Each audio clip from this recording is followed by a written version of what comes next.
천주교에서는 마리아를 너무 신성시함으로 개신교에서는 마리아가 신이 아닌데 하는 생각으로 마리아에 대한 말씀을 그냥 넘어가 버리는 경향이 있습니다. 그러나 마리아는 우리가 존경할 만한 믿음, 또 존경할 만한 순종을 마리아에서 배울 수 있습니다. 그래서 오늘 말씀은 마리아의 위대한 순종이라는 주제를 통해 그의 믿음을 살펴보려고 합니다. 천사 가브리엘은 마리아에게 성령으로 잉태될 것을 알려주었습니다. 그때 마리아가 질문합니다. 나는 남자를 알지 못하는데 어찌 이런 일이 일어날 수 있겠습니까? 마리아는 불가능한 일이라고 대답한 것입니다. 그러자 천사가 마리아에게 이렇게 대답합니다. 대저 하나님의 모든 말씀이 능하지 못하심이 없느니라. 다시 말해 하나님이 말씀하시면 불가능이 없다고 하셨습니다. 그렇습니다. 하나님이 말씀은 불가능을 가능케 하시고 또 하나님이 말씀하면 무에서 유를 창조하시는 능력의 말씀입니다. 이때 마리아는 하나님의 말씀을 듣고 위대한 순종의 말을 대답합니다.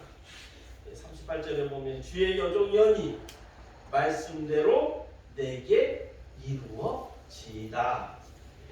그녀의 믿음의 고백은 단순히 말로만 하는 믿음이 아닌 목숨을 건 위대한 순종의 믿음입니다. 왜 하나님은 많고 많은 여자 중에 마리아였을까요? 마리아는 시골에 사는 평범한 여인이었습니다. 그 당시에는 대부분 결혼 정년기가 중3에서 고1 정도. 그러니까 10대의 시골 여자였어요. 그런데 왜 그는 하나님께 쓰임을 받았을까? 이 시간 마리아의 위대한 순종을 통해서 우리도 마리아의 믿음을 본받는 성도들이 되길 바랍니다. 첫째로 하나님께로 쓰임 받는다는 것이 은혜임을 마리아는 깨달았다. 하나님께 쓰임 받는 것이 가장 큰 은혜입니다.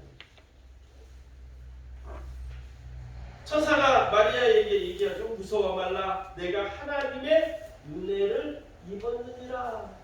하나님이 너를 택하였느니라. 이 말이에요. 하나님께 쓰임을 받았다라는 것입니다. 독생자 예수 그리스도가 이 세상에 육신을 입고 오신 이래 마리아가 쓰임을 받았다라는 것입니다. 이것이 하나님의 은혜라는 것입니다. 여러분, 마리아가 받은 은혜가 무엇입니까?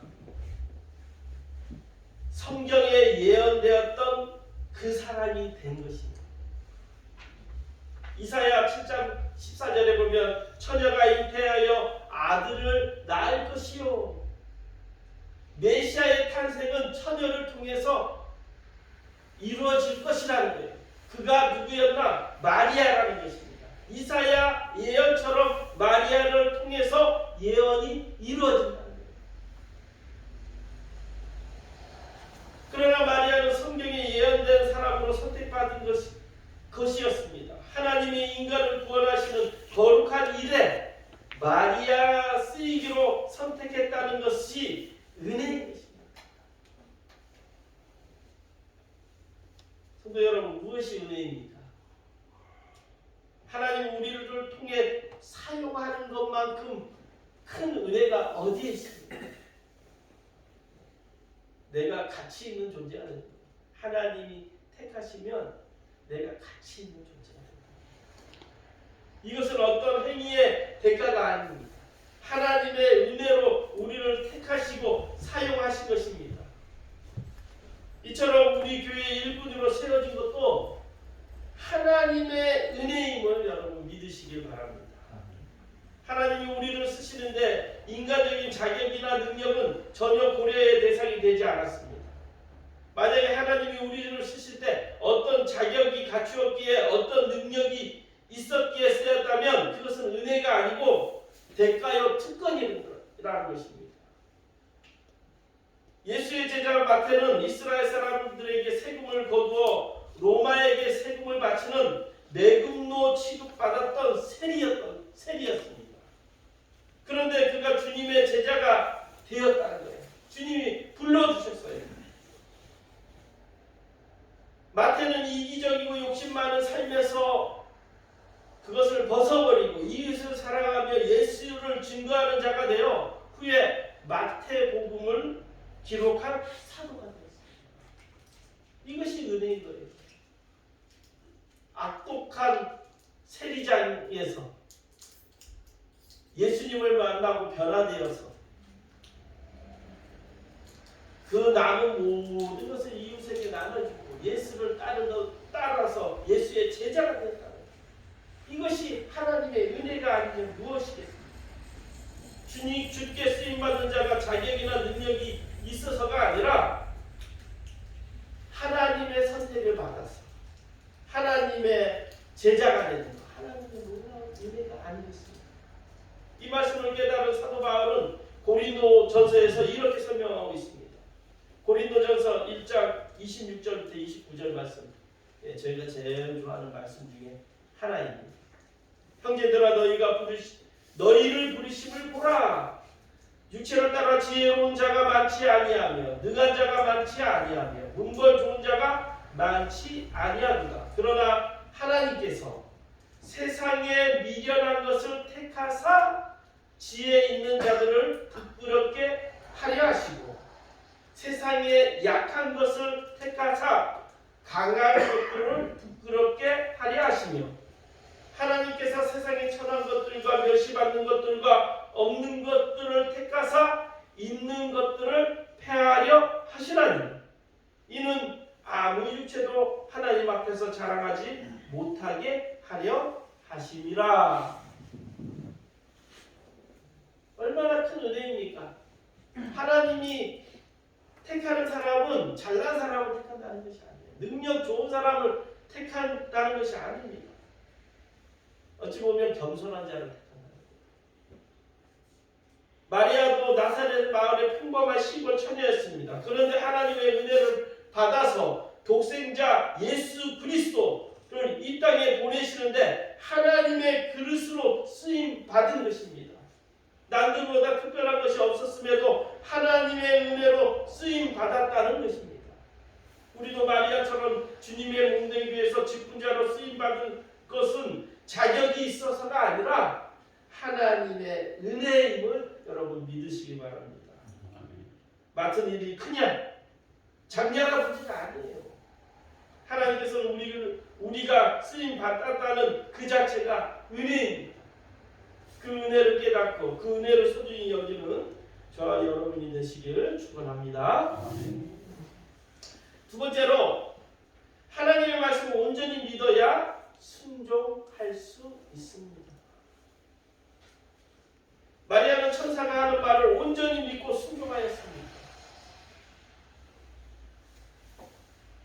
나는 남자를 알지 못합니다. 이렇게 대답했을 때 천사가 어떻게 합니까? 성령이 내게 임하고 지극히 높으신 이의 능력이 너를 덮으리니 이러므로 나실 바 거룩한 이가 하나님의 아들이라 일컬을 것이다. 그리고 친족 엘리사벳도 늙어서 아이를 갖지 못하였는데 이미 6달이 되었다. 그가 누굴까요? 세례 요한. 그러니까 예수님과 세례 요한은 사촌관계예요. 육촌관계가 되나요? 그러자 마리아는 그 말씀을 거부하지 않았습니다. 37절에 이렇게 얘기하죠. 하나님의 모든 말씀이 능하지 못하시니 없느니라. 이 말씀을 듣고 순종하였다는 거예요. 다시 말해 하나님의 모든 말씀은 능치 못할 일이 없다는 것입니다. 그러니 마리아가 그 말을 믿음으로 순종한다. 그런 마리아의 모습을 보고 하나님께서는 마리아를 통해 예수님이 잉태하게 된 것입니다. 사랑하는 성도 여러분, 성령의 능력으로 처녀가 잉태하였다는 것은 인간적으로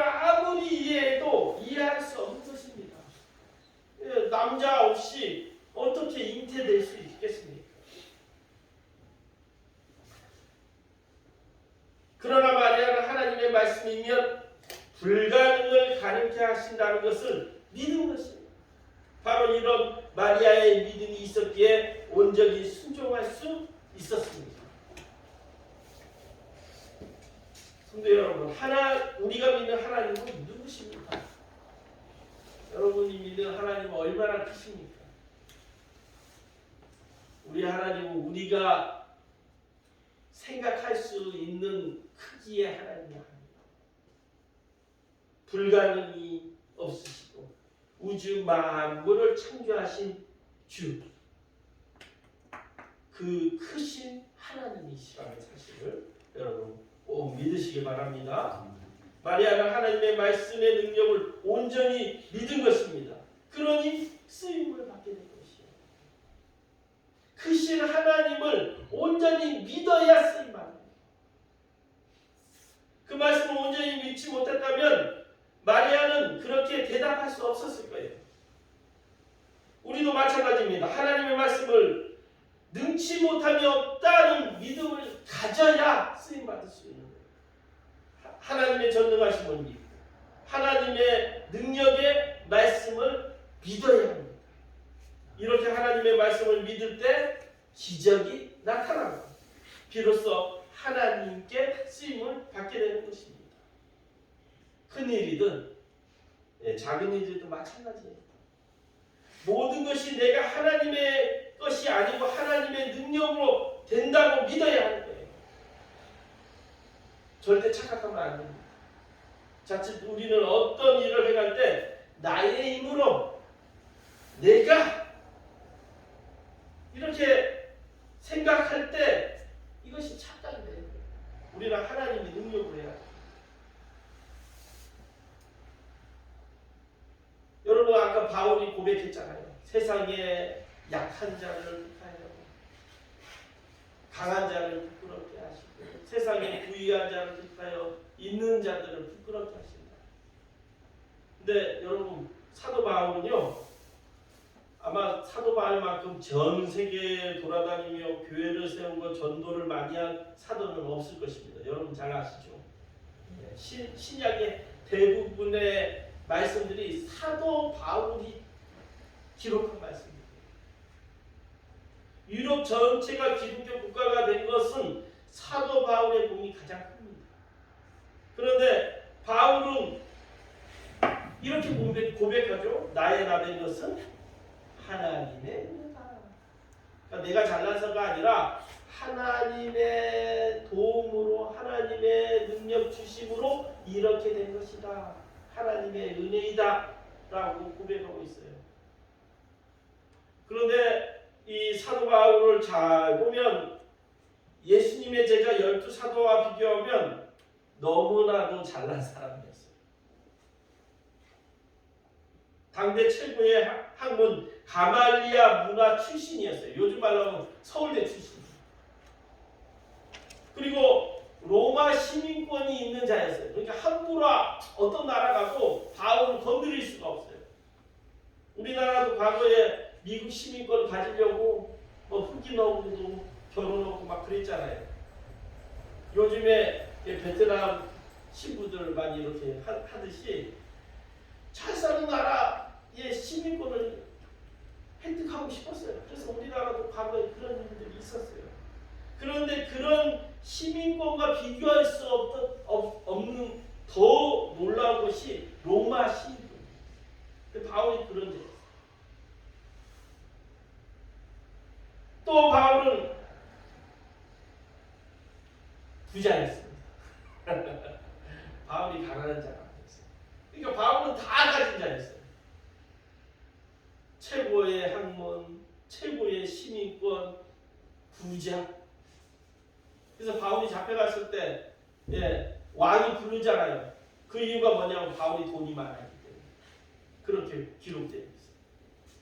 그래서 바울은 돈이 많았기 때문에 전 세계를 돌아다니면서 돈을 번 것이 아니라 그 부를 이용해서 많은 교회에 복음을 전합니다.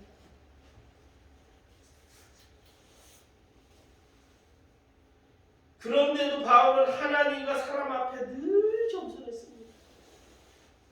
그래서 자신의 학문을 어떻게 생각했는지 아세요? 사람들 앞에 이야 가말리아 문화의 출신의 바울 이렇게 높여주니까 딱 그 학문 똥으로 생각해요. 하나님의 말씀과 비교 없는 이건 아무것도 아니야. 늘 겸손했어요. 하나님 앞에 늘 겸손했어요. 바울의 이러한 이겁니다. 다 가졌는데 다 가진 자처럼 행동하지 않고 늘 겸손하게 하나님만 높여보자. 이것이 바울의 겸손입니다. 하나님은 지금도 겸손한 자를 찾고 있어요. 그냥 못 사는 자를 찾는 것이 아니에요. 그냥 잘 사는 사람을 찾는 것이 아니라 겸손한 자를 찾고 심령이 다 가져도 겸손하지 못하면 아무것도 아니에요. 안 가져도 겸손하지 못하면 아무것도 아니에요. 하나님은 그 중심을 보는데 그 중심이 뭐냐면 하나님만이 내 왕이고 내 주이십니다 라는 겸손한 마음을 가진 자를 찾고 계신다는 것입니다. 마지막으로 세 번째, 목숨을 걸어야 온전히 순종할 수 있습니다. 순종이 쉬운 것이 아니에요. 어떤 마음으로 해야 순종할 수 있나? 목숨을 걸어야. 하나님께서는 마리아에게 처녀의 몸으로 아기를 낳으라고 명하셨습니다. 그때 마리아는 순종하였어요. 38절에 주의 여종이하오니 말씀대로 내게 이루어지니이다. 순종하였어요. 마리아가 하나님의 말씀에 순종한 것은 아무나 할 수 있는 것이 아닙니다. 이 순종은 자신의 목숨을 건 결단의 순종이었어요.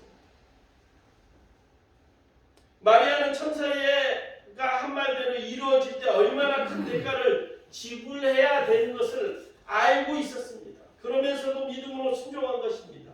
그 당시 처녀가 임신한 사실이 들통나면요, 극형에 처한다는 것이 율법이었어요.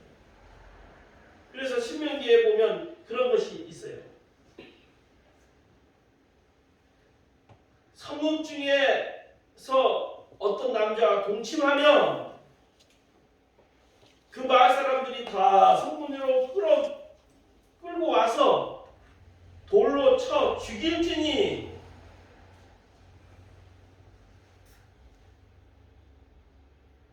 약혼한 여자가 다른 남자가 동침하면 죽어야 하는 것입니다.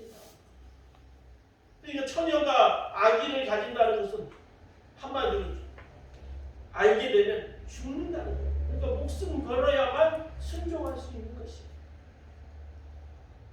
38절에 마리아의 고백은 하나님께 순종하다가 죽어도 좋다는 목숨 건 결단의 믿음인 것입니다.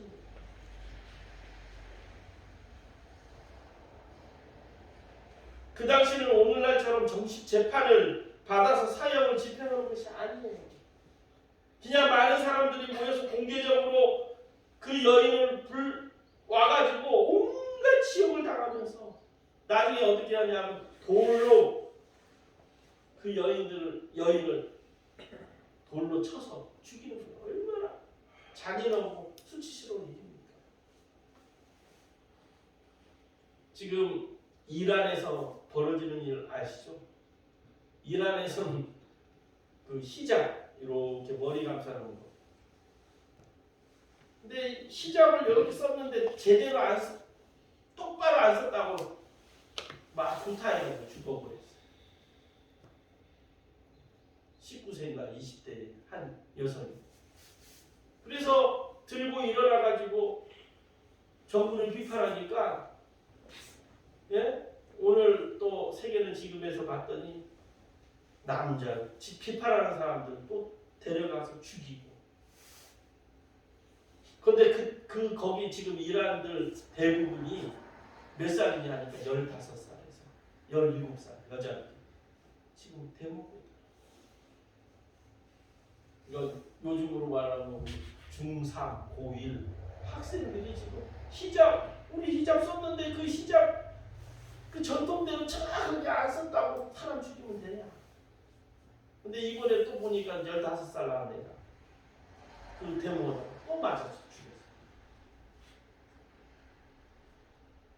또 어떤 남자는 20대인데 그냥 잡아가지고 사형 선고 싹 써가지고 20일 만에 사형 공개 처형.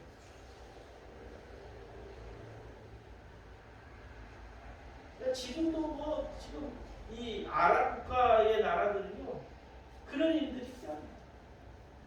얼마나 많이 일어나는지.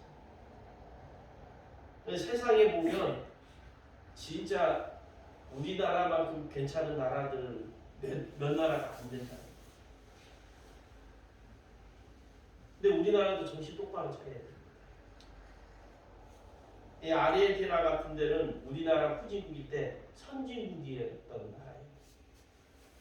20-30년 전에 16,000불이나 되고 우리나라 3,000불 될 때 아르헨티나 16,000불이 되는 선진국, 남미의 선진국이 나라인데 정치인들, 부패 정치인들을 뽑아놨더니 어떻게 됐냐면 지금 후진국이 되어있어요. 우리나라도 그럴 수 있어요. 여러분 정신 똑바로 차려야 돼요.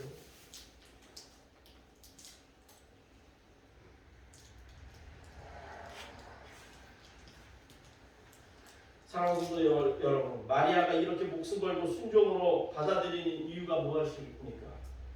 하나님이 하고자 하는 일을 반드시 이루어내시는 분이라는 것을 알았기 때문입니다. 그래서 자신이 성령으로 잉태되는 것도 능히 하실 수 있고 그를 통해 메시아가 태어날 것도 믿었습니다. 그래서 자신을 주의 여종으로 고백합니다. 자신이야말로 무익한 종이지만 주께서 쓰시겠다면 쓰십시오 하고 온전히 하나님께 자신을 맡긴 것입니다. 마리아뿐만 아닙니다. 하나님께 쓰임받는 자들 모두가 마리아처럼 목숨 걸고 순종하였기 때문에 하나님께서 그 사람을 통해서 사용하시고 역사하신 것이에요. 그런 순종 없이 하나님께 우리가 쓰임받을 수 없다. 여러분 우리 동서입고 교인들 모두 하나님께 쓰임받는 성도님들 되길 바랍니다. 그러려면요 목숨 걸어요. 하나님 말씀대로 살려고 하는 그런 목숨 건 의지가 필요합니다. 이번 주는 참 신기하게 됐어요. 다음 주는 주일날 성탄절 마지막 주일 2022년 마지막 주일이 다음 주 성탄절 그리고 1월 1일은 새해 첫 주일. 올해는 참 신기하게 됐어요. 그래서 장로님들하고 얘기 나눠가지고 1월 1일 첫 주일은 소구영신 예배를 그때 하지 않고 11시 예배로 주일 드리기로 했습니다. 그래서 그때 오면 기도 편지도 쓰고 말씀 카드도 뽑고 그런 시간을 가질 것이고 또 다음 주에 성탄절은 우리 성찬식을 거행할 예정입니다. 우리 주님이 오실 성탄절이 다음 주에 있습니다. 오늘 우리도 마리아의 믿음을 바라고 또 순종하여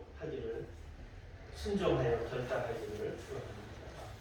그녀가 받은 복 같이 우리들도 믿음으로 목숨 건 순종을 통해서 하나님으로부터 복받 쓰임받는 성도들이 다 되길 바랍니다. 문제 풀어보겠습니다. 1번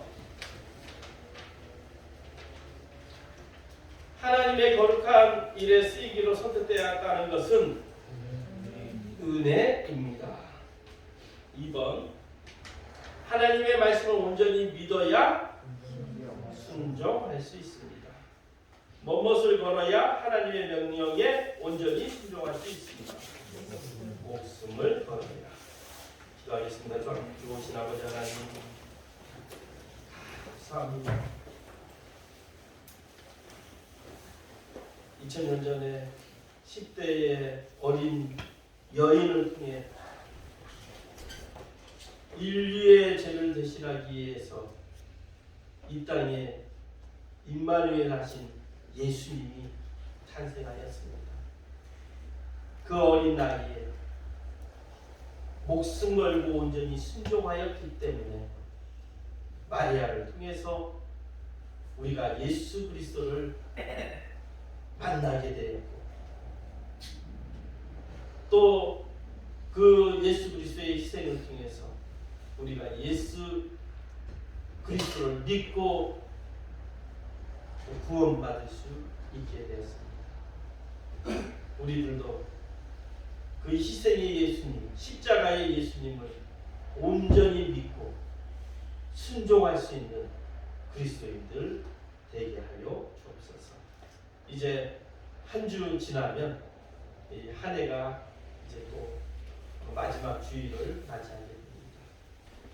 마지막 주일같이 예수님의 이 땅에 임하심을 기억하고 또 예수님의 평화와 사랑과 섬김의 정신을 본받는 우리들 되게 하여 주옵소서. 예수님의